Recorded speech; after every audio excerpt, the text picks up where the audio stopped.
I welcome you all my dear students to my channel Engineers Study. आज हम पढ़ने वाले हैं गाइस कुछ मूवी के जो सबटाइटल होते हैं मूवीज़ के, उस सबटाइटल के थ्रू हम कोशिश करेंगे कैसे हम सेंटेंसेस सीख सकते हैं, इंग्लिश में बोल सकते हैं। ठीक है, तो इंग्लिश बोलना हम कैसे सीखेंगे? हम सबटाइटल जो मूवीज़ आप देखते हैं उसमें जो इंग्लिश में जो सबटाइटल लिखे आते हैं उसका मीनिंग हमें निकालना है, प्लस उन सबटाइटल की मदद से हम कैसे अलग अलग टाइप के सेंटेंस बना सकते हैं, उनमें किस टाइप की ग्रामर का स्ट्रक्चर यूज़ किया गया है उसे भी हम ध्यान में रख के उसे समझ के अलग अलग टाइप के सेंटेंस यूज़ करेंगे अलग अलग सिचुएशन में। तो आपको बस एक स्ट्रक्चर याद कर लेना है और उसी पे बेस्ड आपको सारे सेंटेंस बनाने की प्रैक्टिस करनी है ताकि बोलते टाइम आप बिल्कुल भी अटके ना। ओके, तो आपको यहाँ पर दिखाई दे पा रहा होगा गाइस, क्या लिखा है यहाँ पर? Excuse me. एक्सक्यूज़ मी का मतलब क्या होता है? एक्सक्यूज़ का मतलब होता है भैया माफ़ करना भी, क्षमा करना। मी मतलब हो गया मुझे, भाई मुझे क्षमा करना। I need a car. Excuse me, I need a car, इसका मतलब है भाई जब आप कोई बैठा हुआ है, कोई डिस्टर्ब, आप किसी को अचानक से डिस्टर्ब कर रहे हैं तो आप उनसे क्षमा मांगते हो, क्या बोलते हैं? भाई माफ़ कीजिएगा लेकिन मुझे थोड़ा सा मुझे एक कार की ज़रूरत थी। अरे भाई माफ़ करना, थोड़ा सा मुझे जगह की ज़रूरत थी, थोड़ा सा बाजू में हटिए ना। तो हम जैसे अब थोड़ा सा ज़्यादा पोलाइटली तरीके से, पोलाइट हो करके जब हम बात करते हैं पोलाइटली, तो हम एक्सक्यूज़ मी इस वर्ड का यूज़ करते हैं। ठीक है, तो यहाँ पर लिखा भी हुआ है एक्सक्यूज़ मी। ओके, तो एक मिनट गाइस, साइज़ का थोड़ा सा बढ़ा लेते हैं। Okay, excuse me, I need a car. Okay, ज़्यादा हो गया था। Okay, excuse me, I need a car, मुझे माफ़ करना लेकिन मुझे क्या है, एक कार की ज़रूरत है। ओके, ठीक है, अब आगे देखते हैं क्या बात हो रही है। ओनली टू थिंग्स, देखो क्या लिखा आ रहा है, only two things are famous in Goa. अब ये जो व्यक्ति है, जैसे यहाँ पर एक हीरो ने बोला मुझे माफ़ करना, मुझे क्या चाहिए? आई नीड अ कार, मुझे एक कार की ज़रूरत है। ठीक है ना, तो ये जो दूसरा वाला जो बंदा है ये, अब ये क्या कह रहा है देखना, only two things are famous in Goa.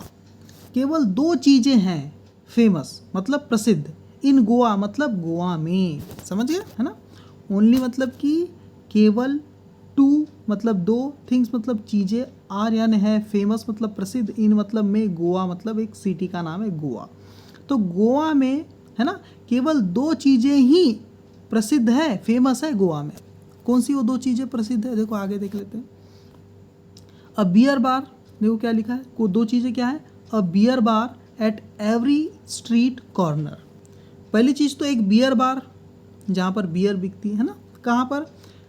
Eight every street corner, सड़क के हर कोने में, है ना। एट एवरी स्ट्रीट कॉर्नर का मतलब क्या होता है?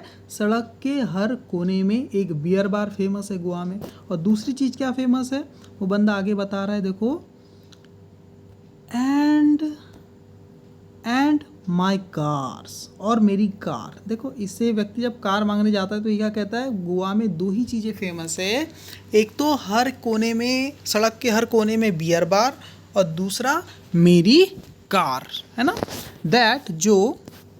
That people ride on every street, है ना, जिस पर लोग क्या करते हैं, सवारी करते हैं, ऑन एवरी स्ट्रीट मतलब हर सड़क के ऊपर, जिससे लोग सवारी करते हैं मेरी कार से, है ना।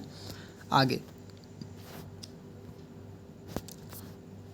Yes but first give your ID card and a security deposit. अब ये जो बंदा है अगला, ये क्या बोलता है, भैया आपका आईडी कार्ड की ज़रूरत पड़ेगी, उसके बिना मैं कैसे कार दे सकता हूँ, ये बंदा पूछ रहा है ना। यस हाँ, लेकिन फर्स्ट मतलब पहले, गिव दो, क्या दो? योर आईडी कार्ड, अपना आईडी कार्ड दो, पहचान पत्र, एंड अ सिक्योरिटी डिपॉजिट, और कुछ पैसे जमा करो यहाँ पर। अगर मेरी कार को तुम चुरा के भाग गया, कुछ घूम गई, खो गई, तो कुछ सिक्योरिटी डिपॉजिट भी जमा करो, मतलब कुछ पैसे जमा करो। ठीक है, आगे क्या हुआ? Wow you are securing our country. अब ये बंदा जैसे ही हीरो का आईडी कार्ड देखता है तो वहाँ पर पता चलता है भाई ये तो बंदा आर्मी में है। ठीक है, आर्मी में है। ठीक है, तो ये क्या बोलता है आईडी कार्ड को देख के, wow you are securing our country. Secure का मतलब होता है रक्षा करना, है ना।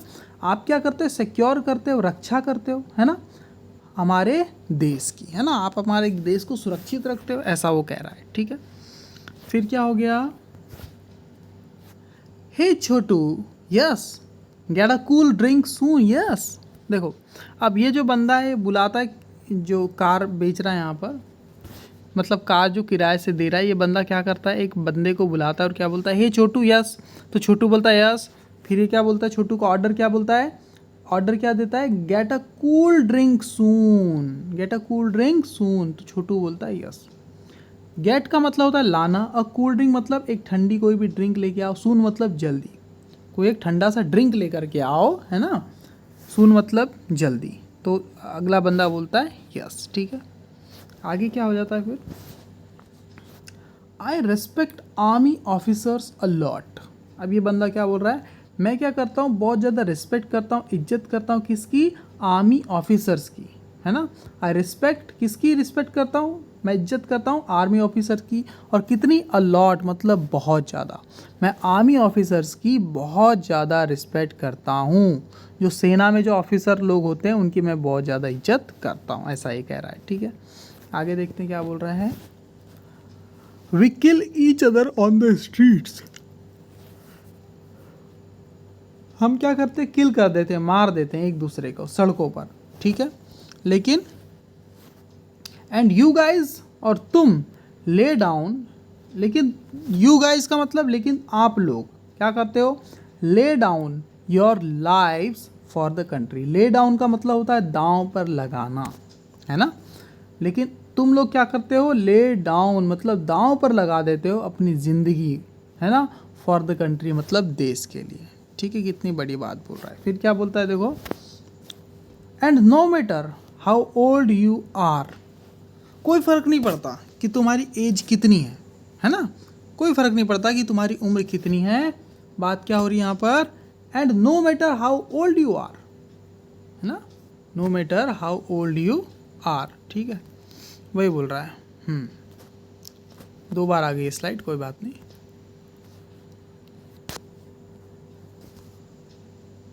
देखिए कितनी अच्छी बात बोल रहा है वहाँ पर वो, you will be called a jawan no matter how old you are, कोई फ़र्क नहीं पड़ता कि आपकी उम्र कितनी है, यू विल बी कॉल्ड, आपको बुलाया जाएगा, अ जवान, एक जवान कह के ही आपको बुलाया जाएगा, क्योंकि आप सेना में काम करते हो। अब ये जो बंदा है आगे से पूछ रहा है, what brings you to Goa, मतलब आपका गोवा कैसे आना हुआ, ये पूछ रहा है ना, what brings you to Goa मतलब आपका गोवा आना कैसे हुआ भाई, है ना, ऐसा वो बोलता है। तो वो कहता है, I have some personal work, मेरे को कुछ पर्सनल काम है, ऐसा ही हीरो कहता है। You have some personal work, ऐसा ही पूछता है, क्या तुम्हें कोई पर्सनल काम है। देखो फिर क्या होता है, I had come here for a personal work too मतलब होता है भी, आई हैड कम मैं आया था, हियर मतलब यहाँ, फॉर मतलब के लिए, किसके लिए, अ पर्सनल वर्क एक गोपनीय काम से, एक गुप्त काम से, अपने पर्सनल काम से आया था, टू मतलब भी, मैं भी यहाँ एक पर्सनल काम से आया था, कहता है ये बंदा। ठीक है,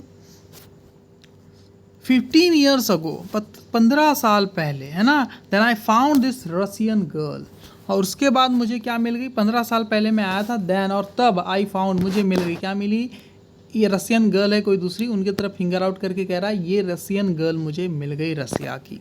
ठीक है, रशियन गर्ल मुझे मिल गई। ठीक है, फिर क्या कह रहा है, she कुक्स the food and looks after the children, वो क्या करती, कुक द फूड मतलब वो खाना बनाती, खाना पकाती है, and looks after, look after का मतलब क्या होता है, देखभाल करना, और यहाँ पर क्या है, प्रेजेंट सिंपल टेंस लगा हुआ है, इसलिए लुक आफ्टर का लुक्स आफ्टर हो गया, शी कुक्स, क्योंकि सब्जेक्ट आपका शी है, थर्ड पर्सन सिंगुलर सब्जेक्ट है, इसलिए जो वर्ब आएगी उसमें SEIS आपको लगाना पड़ता है। तो शी कुक्स द फूड, वो खाना पकाती है, एंड और लुक्स आफ्टर द चिल्ड्रन, और बच्चों की देखभाल करती है, पालन पोषण करती है बच्चों का। ठीक है, ऐसा वो कह रहा है। तो बस इतनी ही कन्वर्सेशन है गाइस। ठीक है, तो आपको ये वीडियो कैसा लगा मुझे कमेंट करके ज़रूर बताइएगा guys. Thank you very much.